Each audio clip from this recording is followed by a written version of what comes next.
Hello everyone, how y'all doing? So here we are with another video, and as you might have already seen in the last video, we were beating onto an old guard. No, not an old, but an unconscious guard.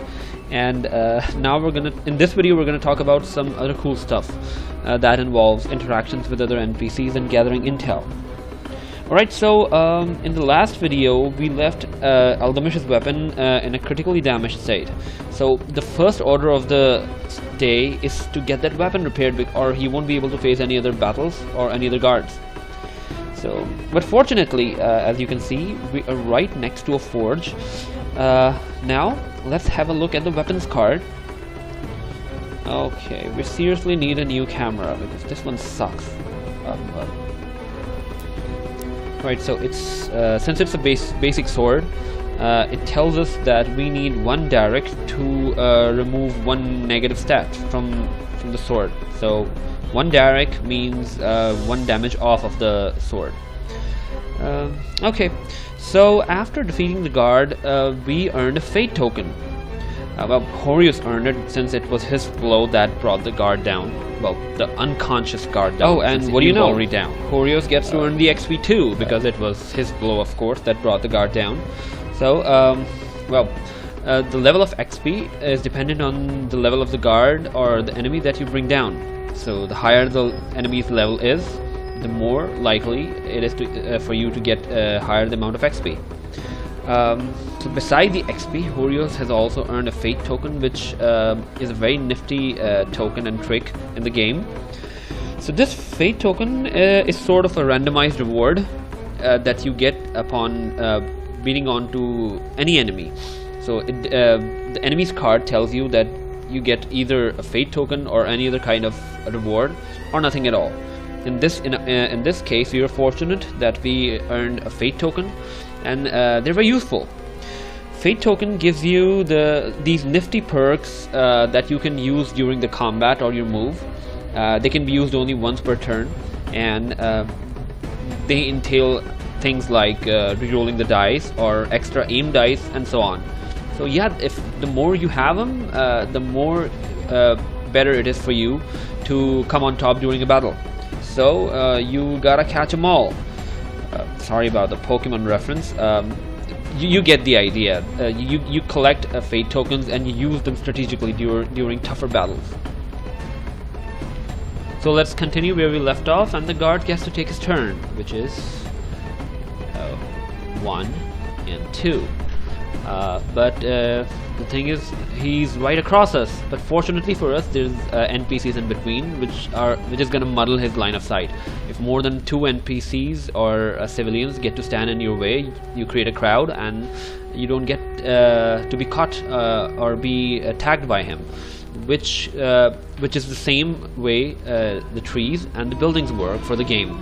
They obscure the enemy's line of sight and helps us shield from their marked or seen token. But beside that, if your threat level is really high, like it's about 3 or above, then doesn't matter if you're standing in the middle of the crowd, the guards are gonna spot you and they're gonna come right at you. So now the chaos clock. 2 successful turns mean 2 hours have passed by as per the chaos clock, and this happens with every turn. The thing with chaos clock is that at every 3rd hour, which means that after every three turns, a fate event is called out. This event changes the dynamics of the game, and it can either turn in your favor or it can turn against you. Okay, so let's get back to our heroes. Now it's Alchemist's turn, and what we're gonna do here is the first order of the day, as we mentioned earlier, is to get his weapon repaired. And since we're right next to a forge, we can get it done by spending our sweet directs on this very basic sword, which I don't really like. And let's see how much damage his weapon took. So as the card tells us that and as you might have already seen in the last video, his weapon was badly hurt and it took 2 damages to it. So which means we have to spend 2 directs to get these weapon negative stats off and make his weapon as good as new. Now we're right next to the forge, and we're gonna do that. So here goes nothing. Let's move this building aside, and yeah. So the thing with buildings is that you can interact with them once you share the same tile with them. And now that we share the same tile with the forge, we're gonna make use of its properties, which is to get this weapon repaired. And in order to do that, we're gonna like fish out how many derricks? 2 derricks. Oh, I really like those. And let's just pay the ironsmith and get this thing off. And it's off, and now our basic sword is as good as new. Yeah, it's still a basic sword, and can we have like nice weapons here, or what? Like, I really want to take a trip to the marketplace, because this sword is like really not cutting the deal with me. So okay, let's move on. And next thing that we would want our hero to do is to interact. So we're gonna use 2 more stamina cubes, 1 and 2, and try to interact with the NPC here. The thing with Alchemist is that he has more probability of interacting with NPCs, since he has more respect. It's one of his basic stats. So the players or the heroes who have more respect gets to talk a lot to the NPCs and get more intel or side quests. Okay, so now that we're facing a common man or an NPC, or what do you want to call it, without spending any stamina cubes, we've already spent 3. We're gonna draw an interaction card, since he commands enough respect, Eldamish, and see what happens. So we're gonna draw one of these interaction cards that's labeled as a common man, because that's the guy we're facing right in front of us. And let's see what the what the interaction card tells us. And here we go. Okay, so here's the interaction card, and oh my god, the camera is horrible. Seriously, I can't work like that, Hamayu. We need to get a new camera. Okay, sorry about that, folks. The interact card, okay, this is an interesting one. It says, by the stars, you are part of the rebellion that Eldar told us about, and I can guide you in what you are seeking. So he's giving us the opportunity to either choose between a mission that's going to involve a lot of action, or intel. Since we're in no shape to take a mission and we cannot take enough actions, we're going to choose the intel. Alright, so intel plays a critical role in the world of Overturn. Each level has its own set of intel scrolls, and they're only dedicated towards that level. So you cannot interchange the scroll levels from one level to the other. And the kind of information they give you is critical in beating the bosses, in getting the upper hand over your enemies, in making sure that your team or your NPCs survive, or they can do a whole lot of things. So the players who gather as much intel scrolls as possible as per each level's scenario gets to have the upper hand, and they kind of like emerge as a leader. So in this case, we chose at a very beginning level to have the intel, because since we don't have enough power at this moment, our weapons are weak, and we just started the game out. We really need intel without engaging in combat with enemies, and see if we can turn out to be successful or stronger by the time we're able to face the enemies. So let's open the scroll, and this Elder Scroll. Oh no, I did. Yeah, I did that. Sorry. Okay, so let's. Okay, he has given us a really cool mission. Yeah, not the kind of mission that we were talking about earlier. It says, find the alchemist. And okay, let me read it, because the camera quality sucks, Hamayu. After a very long time, I found a way to get rid of these guard towers. Wow, so that he's directly talking about the mission at hand, because one of the objectives of this mission was to get rid of the guard tower. And the entire scenario relies on the fact that if you manage to get rid of the guard towers, if you manage to bring them down, we kind of win this whole board. And he's saying that we need to find this alchemist, and he's dressed as a common man hiding in the slums, and he's not going to trust us easily, but he's the one who can bring the towers down with sky fire, which is sort of like an alchemical fire kind of thing. In order to gain his trust, we need to show him this letter, and we need not to engage in unnecessary conflict, or we'll lose this scroll, and this scroll needs to be with us all the time. So at the bottom there are instructions how not to lose the scroll and how to fulfill its instructions, because if we do not fulfill its instructions, of course the alchemist is not going to trust us. So one of our objectives now, before moving on to the guard tower, is to find the alchemist, and he's dressed as a common man, so he can be anyone. Alright, this sounds interesting. We have our very first side quest, and we're gonna move Eldamish here. His turns have finished.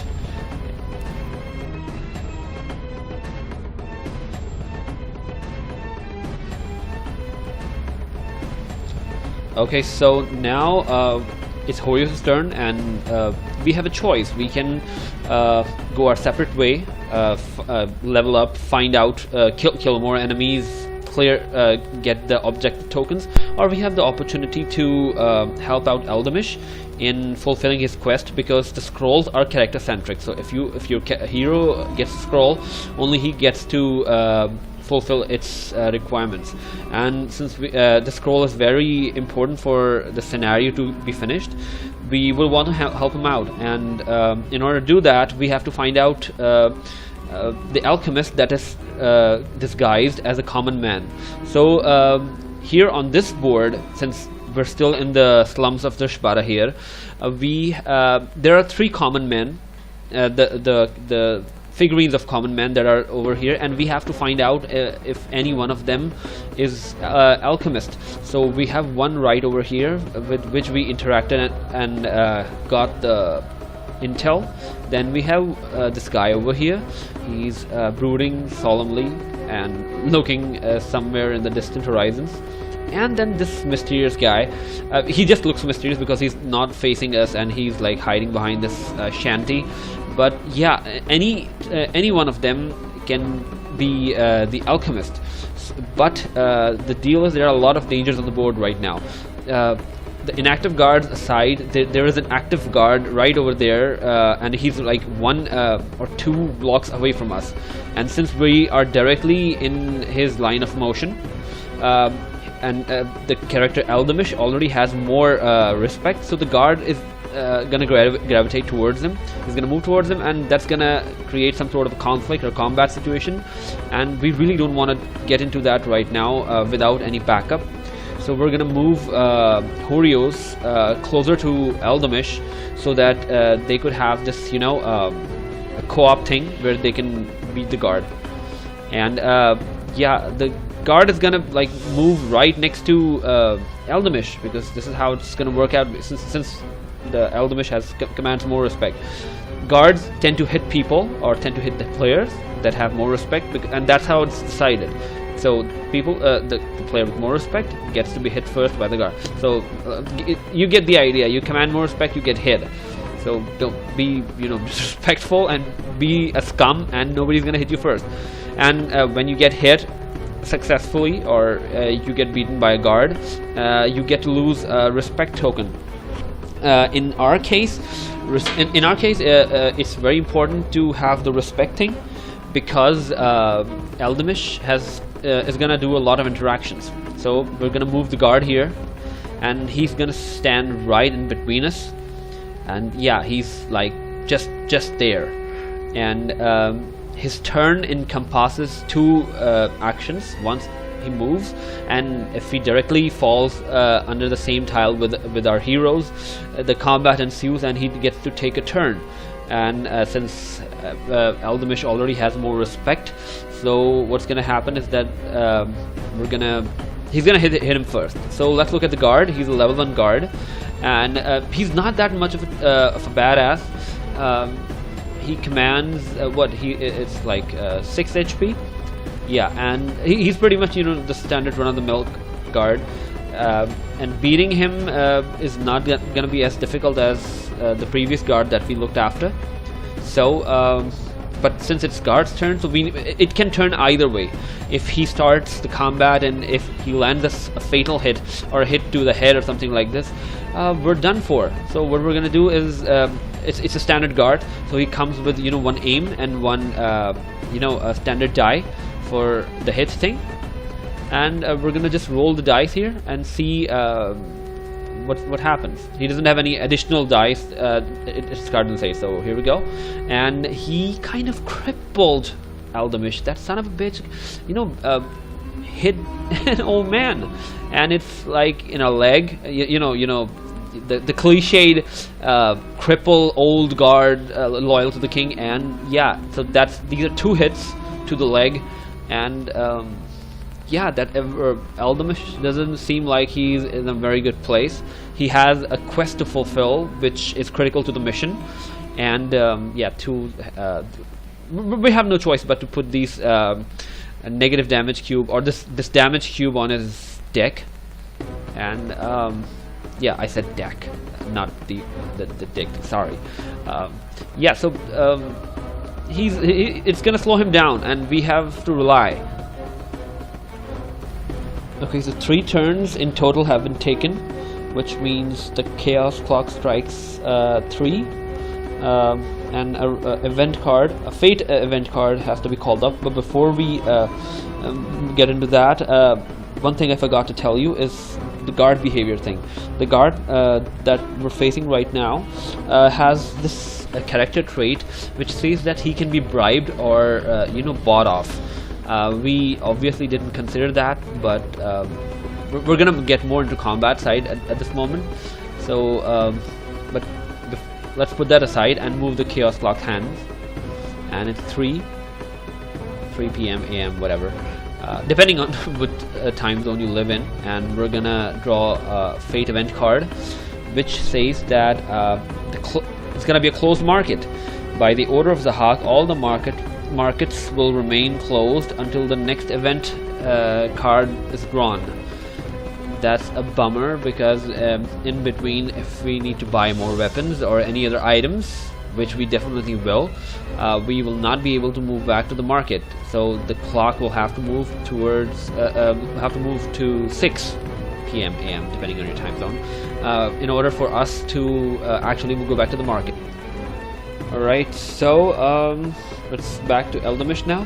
He took a pretty bad hit from the guard, lost 2 of his, got 2 damage cubes on his stamina deck, which means his capacity to fight or move has diminished to only 3 stamina cubes. He's not going to be able to recover all his stamina back until he gets himself healed. So he gets to deal with whatever he has, which is 3 stamina cubes, and we have to make them count, because he needs to fulfill this quest which has been given to him, and only to him, and Horius can only assist. So in order to do that, he's gonna fight the guard, and the guard is turning to be a real pain in the ass. And yeah, the guard has only 1 defense die and 1 attack die. But in this case, he's only gonna it's a basic guard, so we're gonna use only 1 of his defense dice, and 2 for aim dice for Horius, because for Aldemish, because he's the elder one here, and the dice. And okay, so we managed to land 1 hit on the guard, and that 2 on the torso. The other one was a dud. So it looks like Aldemish still has some steam left in him, so we're gonna put 1 damage cube to the guard. It's just the beginning. He still have like 5 more HP to go, and we're gonna put the torso damage token on his card, and we're gonna roll again. Aldemish only has 2 stamina cubes left, so let's make this count.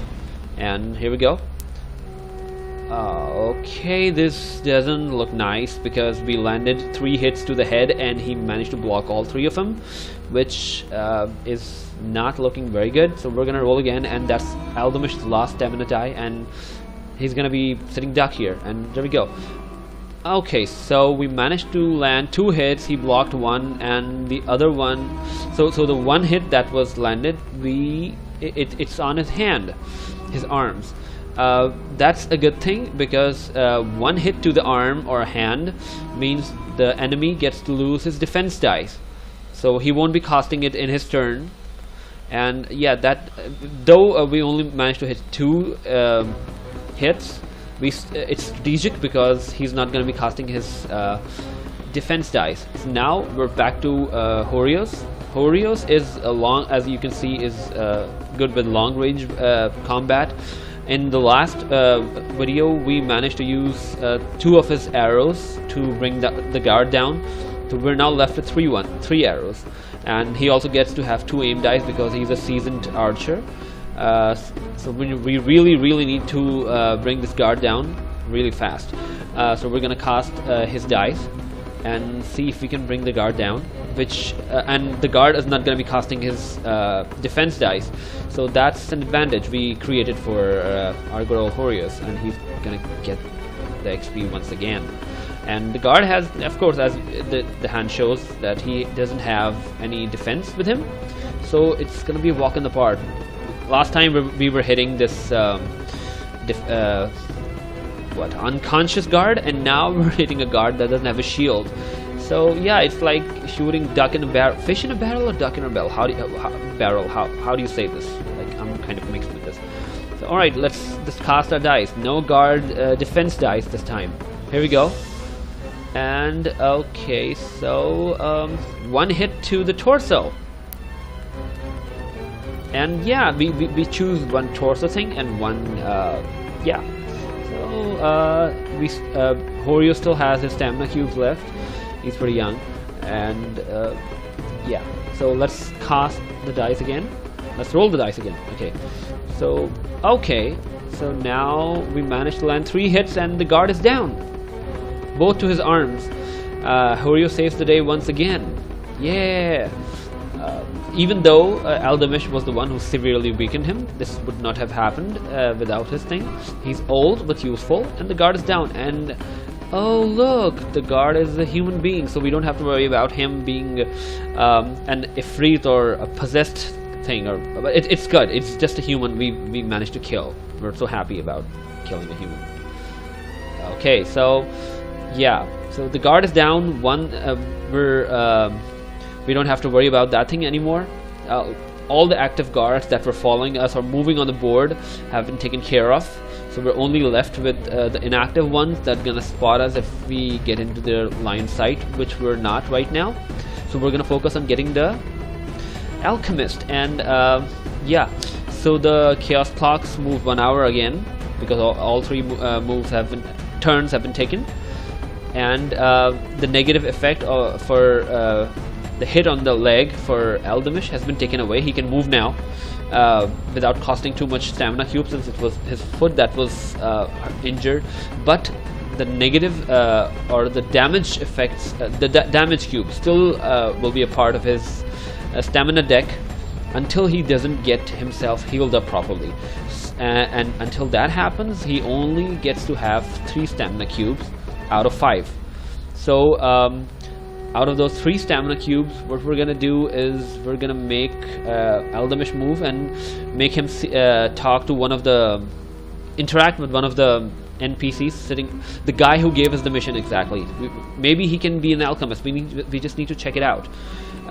In order to do that, there are actually 2 ways to get this thing done. Either this can be done through intelligence, which is a basic stat of some of the players, and the way intelligence works is that you get to roll a standard d6 dice, and depending on the number that comes, if it's +3, you have managed to successfully investigate the NPC or the player, and you get a respawn in return, or you can exchange a respect token. See, since Aldemish is one of the seasoned players, he's one of the oldest part of the rebellions, and he used to be the King's Guard, so he has more respect than a lot of other players. So he's going to exchange that respect token for the intel or investigation. to investigate the person. But there's the catch. And let's before the catch. Okay, so that token was wasted because this is just an ordinary guy. He's not the alchemist. And the bigger picture here is that he has lost this token. He out of his basic stats, he's reduced to just 1. He commanded 2 respect and on his basic gameplay. Now he's reduced to 1, and until he saves the alchemist, he doesn't get any more respect, and that thing is ruined now, and so is his turn. So now we have 2 more stamina cubes, and it doesn't feel like we're gonna go anywhere. 1, 2, and we're stuck in the pond. We can't move until we get healed up. And here's the pickle: we will not be able to use Horios to fulfill this quest too, because he was not the one who was given this mission. So only Eldamish gets to find the alchemist, and we need to assist him.